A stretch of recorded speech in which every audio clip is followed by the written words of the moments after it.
Saizi tumetimiza mwezi mmoja na siku 6 za vita kati ya Irani na Israeli na Marekani. Vita ilianza tarehe 28 ya mwezi wa pili. Sasa tumetimiza mwezi mmoja na siku 6. Leo tarehe 3 ya mwezi wa 4 2026. Teki yako ni ipi?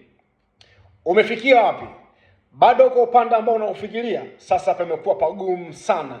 Mashambulio ya Israeli na Marekani dhidi ya Irani inaendelea kama kawaida. Mara ya mwisho jana, Marekani imefanikiwa kubomoa daraja ambalo ni kubwa sana la Iran baada ya Marekani kutaka kumwonyesha Muirani kwamba bado anahitaji kuvamia. Mbali na kauli ya Trump kwamba kuna meeting inaendelea ya kusimamisha vita, lakini jana Marekani imeshambulia Iran na kuharibu daraja lao ambalo bado ni jipya, halijaisha, na wamesema wataendelea kushambulia vyanzo vya umeme, gasi pamoja na mafuta. Iran haijaishia hapo, nayo ikajibu mapigo kwa kuattack makampuni ambayo yanamilikiwa na Marekani nchini Qatar, Saudia pamoja na UAE. Tunapofikia na tulipofikia kwa sasa, hii vita itaenda kwa muda mrefu. Haijalishi ni gharama gani na hasara gani dunia itapata. Uingereza imesema uchumi wa dunia kwenye kikao chao cha jana, uchumi wa dunia uko mikononi mwa Irani. Sasa swali la kujiuliza, kila mahali duniani 90% mafuta yamepanda, kuanzia 20% mpaka 140%. Kuna nchi mpaka leo hii magari hayafanyi kazi. Swali la msingi la kujiuliza, ni kweli dunia inategemea 20% ya gas na mafuta kupita kwenye mlango wa Hormuz?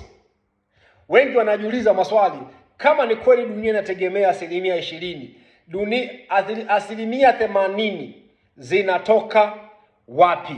Mbona hizo 80% ni kubwa zaidi ya 20%? Oya, ipo hivi,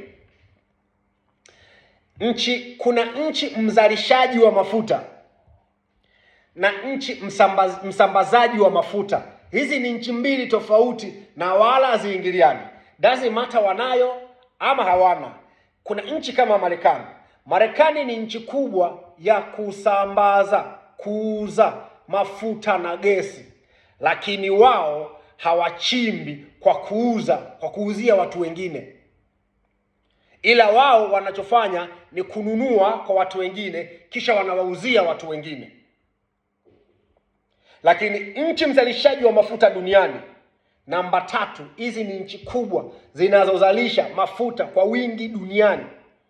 Kuna Venezuela, Russia pamoja na Qatar. Hizi ni nchi 3 zinazozalisha mafuta na gesi duniani. Ukichukua namba 4, Marekani yupo kwa sababu yeye anasambaza sana, ni msambazaji mkubwa wa mafuta duniani. Sasa kuna tofauti ya msambazaji muuzaji na muuzaji anayetoa mafuta yeye mwenyewe. Sasa Venezuela, Russia pamoja na Algeria na Qatar.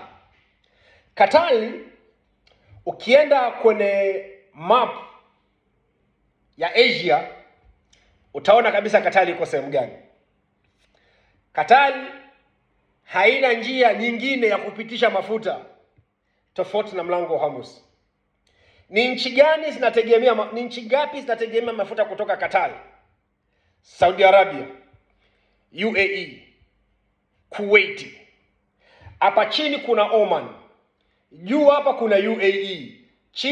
Juu ya UAE kuna Kuwait. Unafuata Bahrain, unafuata Saudia, alafu unafuata Qatar. Hapo kwenye Persian Gulf hiyo.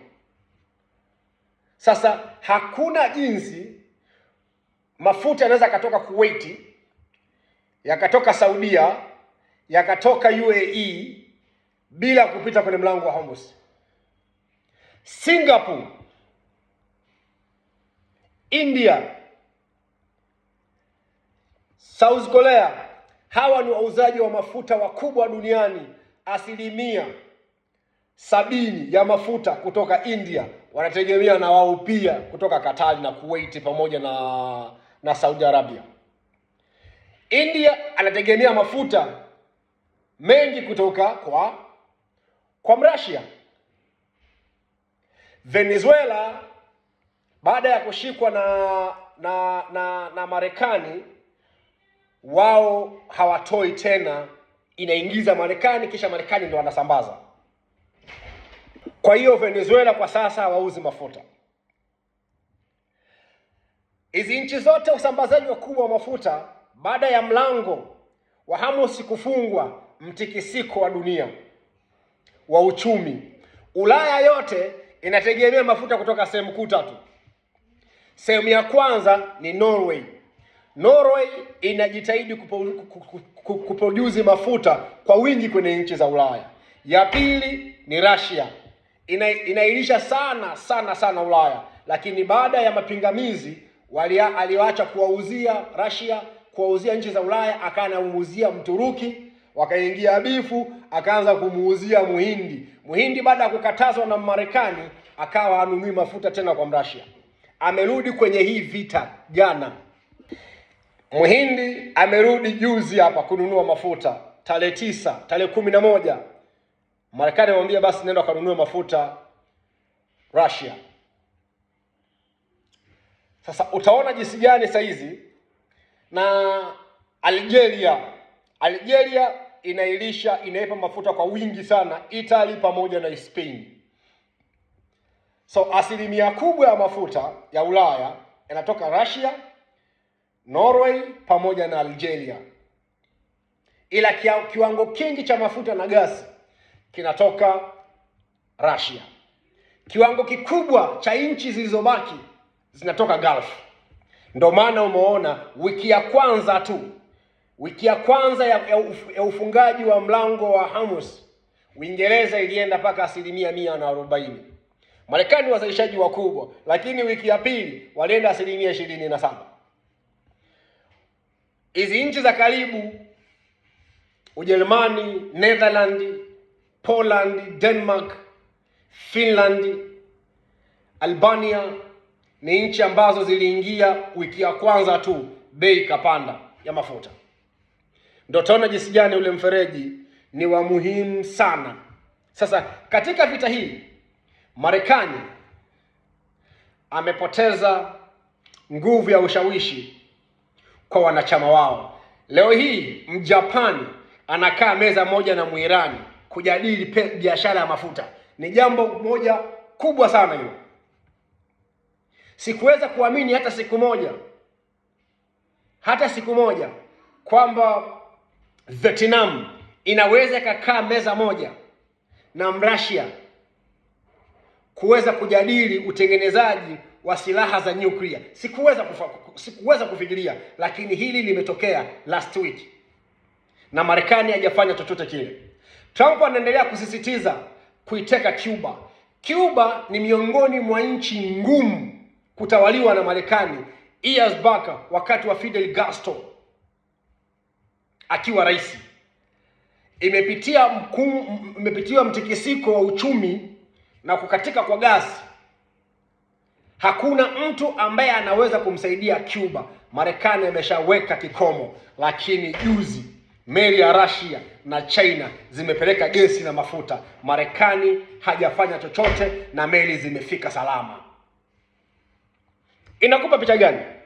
Inakupa picha kwamba vita hii vya Iran, Israel pamoja na Marekani tayari vimeshatoa hofu kwa nchi zingine kumwogopa Marekani kama walivyokuwa wanamuogopa zamani. Kaka mkubwa saizi, kiranja mkuu, the super power, over 31 trillion GDP, amepoteza nguvu ya ushawishi